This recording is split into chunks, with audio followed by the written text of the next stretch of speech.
Salut à tous, c'est Sophie. Bienvenue sur ma chaîne où je partage mes astuces pour une maison propre et bien organisée. Restez avec moi, on commence tout de suite.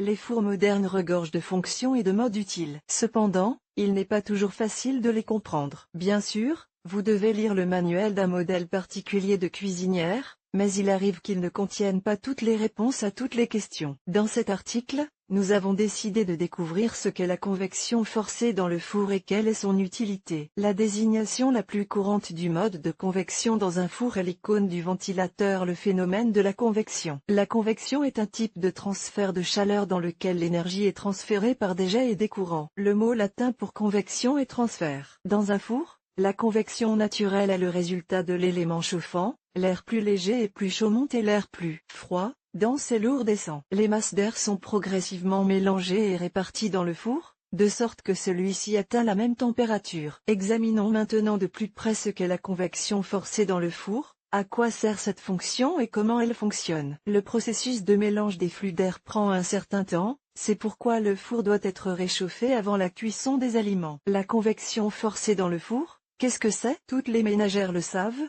Pour obtenir une cuisson homogène du plat pendant la cuisson, il faut changer périodiquement l'emplacement du plateau, en le déplaçant d'un niveau à l'autre. Les propriétaires de cuisinières à gaz simple, qui ne sont équipés que d'un élément chauffant inférieur, connaissent particulièrement bien ce phénomène. Toutefois, le problème des brûlures et de la cuisson inégale n'est pas résolu par le second dispositif de chauffage, supérieur, qui est intégré dans les modèles de fours plus modernes. Voyons pourquoi cela se produit. La convection naturelle est un phénomène assez lent. Pendant que les courants d'air se mélangent, les aliments brûlent sous l'effet de la chaleur ponctuelle de l'élément chauffant. En outre, d'autres facteurs influencent également le processus de convection, l'étanchéité du four, une porte mal ajustée ou une gomme de scellement de mauvaise qualité augmente les pertes de chaleur.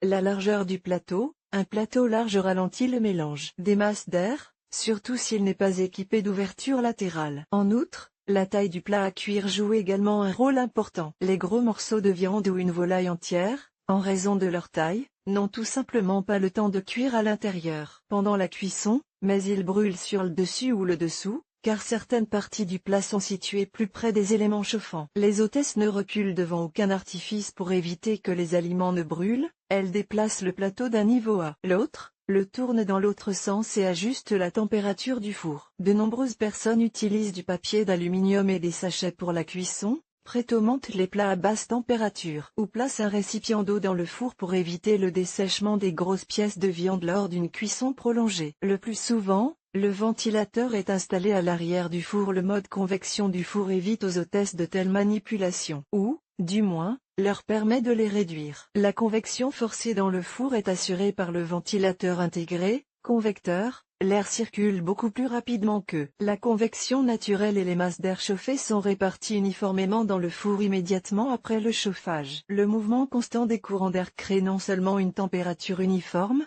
mais réduit également l'impact ponctuel de l'élément chauffant sur les aliments. Ainsi, les aliments sont cuits au centre, dorés sur le dessus et ne brûlent pas sur le dessous. En outre, la convection forcée dans le four vous permet de cuire plusieurs plats simultanément, en utilisant 2 ou 3 niveaux à la fois. C'est le rêve de toute femme au foyer. Grâce à cette fonction, vous pouvez gagner du temps et en consacrer à bien d'autres choses. Chers lecteurs, abonnez-vous à notre Telegram, vous y trouverez des informations utiles sur l'entretien ménager et pas seulement. Accédez à la chaîne. La convection dans le four permet d'utiliser tout le volume du four au maximum, car vous pouvez cuire sur tous les niveaux en même temps. Type de convection.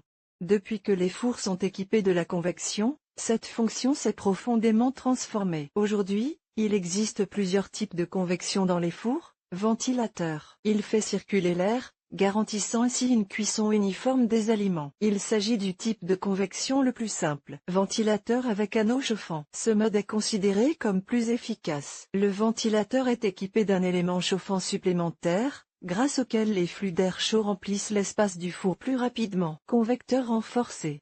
Le puissant ventilateur crée des courants d'air rapides qui tourbillonnent et remplissent tout le volume du four. Les aliments sont rapidement recouverts d'une croûte qui empêche les jus de s'évaporer pendant la cuisson et les aliments sont très juteux. Double convection. Certains modèles de fours sont équipés de 2 convecteurs superposés. Chaque ventilateur souffle son propre niveau, ce qui est très pratique pour cuire plusieurs plats en même temps. Convection humide.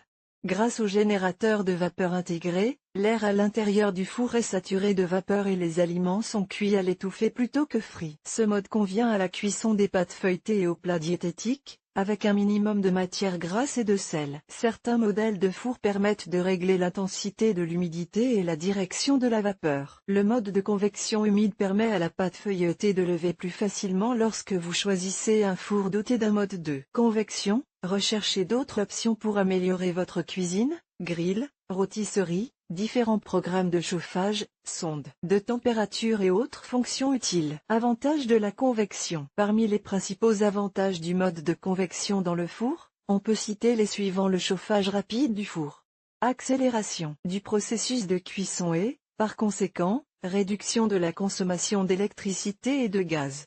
La cuisson uniforme des plats sans manipulation inutile. La température étant la même dans tout le four, il n'est pas nécessaire de changer la position de la plaque de cuisson. Ceci est particulièrement important pour la cuisson des biscuits et des meringues, lorsque l'ouverture du four provoque le tassement de la pâte ou de la délicate mousse d'œuf. Obtenir une croûte brune et croustillante et préserver la jutosité du plat. Si nécessaire, il est possible d'assécher l'excès de jus qui se dégage lors de la cuisson de certains plats. La possibilité d'utiliser plusieurs niveaux. Vous pouvez cuire toutes les croûtes de gâteau en une seule fois, préparer 2 ou 3 plats de viande pour une fête ou cuire des biscuits pour une grande entreprise. Décongélation rapide des produits. Séchage de qualité des fruits, noix, champignons, herbes, etc. Les fours à gaz avec convecteur sont produits moins souvent et leur prix est généralement plus élevé que celui de leurs homologues électriques. Mais les économies réalisées grâce à ces appareils sont évidentes. Ces modèles sont produits par Zanussi, Kaiser, G-Fest et quelques autres fabricants. Si vous allumez le four à convection et réglez la température sur 100-130 C, vous obtiendrez des meringues et des meringues parfaites. Nous avons donc découvert ce qu'est la convection dans le four et quels sont ses avantages. Voyons maintenant comment utiliser cette fonction. L'utilisation. La convection dans le four ouvre de grandes possibilités d'expérience culinaire et simplifie grandement le processus de cuisson de plats complexes. Voici quelques exemples d'utilisation du convecteur. La convection normale sans chaleur ou à basse température convient pour réchauffer les plats, préparer, faire lever la pâte avant la cuisson, pour sécher les baies, les herbes, la chapelure, les zestes ou les tranches de fruits, 50-60 C, et pour décongeler les aliments. Convection humide. Elle est utilisée pour la cuisson à la vapeur, poissons, légumes, la cuisson avec de la pâte feuilletée et pour la stérilisation des bocaux. Convecteur et sole chauffante. Convient à la cuisson des pizzas, du pain et des tartes ouvertes. Convecteur et résistance supérieure. Utilisé pour la cuisson des ragoûts, des soufflets de viande et de légumes. Convecteur et de radiateur. Mode multifonction. Adapté à la cuisson de plats volumineux, gigots d'agneau, de porc, d'oie, et à la cuisson simultanée sur plusieurs niveaux. La température moyenne, 170-190 C, est recommandée pour la cuisson des tartes hautes et des pâtes levées. La température plus élevée, à partir de 200 C, est recommandée pour les biscuits, le pain d'épices, la pâte feuilletée et les grosses pièces de viande. Turbo grill, convecteur plus grill plus résistance supérieure. Il est utilisé pour la cuisson de grands plats de forme complexe, carcasses d'oiseaux entiers, porcelets, etc. Les masses d'air en rotation créent l'effet d'une broche, et le plat est uniformément recouvert de croûte sur toute sa surface. Le mode convecteur plus grill convient pour donner aux aliments une belle croûte croustillante en fin de cuisson et pour cuire des brochettes au four. Important, le mode convection rend l'air plus chaud de 10 à 15 C et accélère le processus de cuisson de 30%. Tenez en compte lors du réglage de la température et de la minuterie. Bien sûr, la convection dans le four augmente le coût de l'équipement, mais cette fonction simplifie et accélère grandement le processus de cuisson et vous permet de créer de véritables chefs-d'œuvre culinaires. Cuisinez avec plaisir et régalez vos proches avec des recettes nouvelles et intéressantes. Vidéo YouTube sur le sujet de l'article. Anastasia Doroshenko, diplômée du lycée de physique et de mathématiques et de l'école d'art de l'auteur. Elle a suivi une formation supérieure en économie dans le domaine de la gestion de l'innovation. Freelance. Mariée, elle voyage beaucoup. Elle s'intéresse à la philosophie bouddhiste, aime le transurfing et la cuisine méditerranéenne.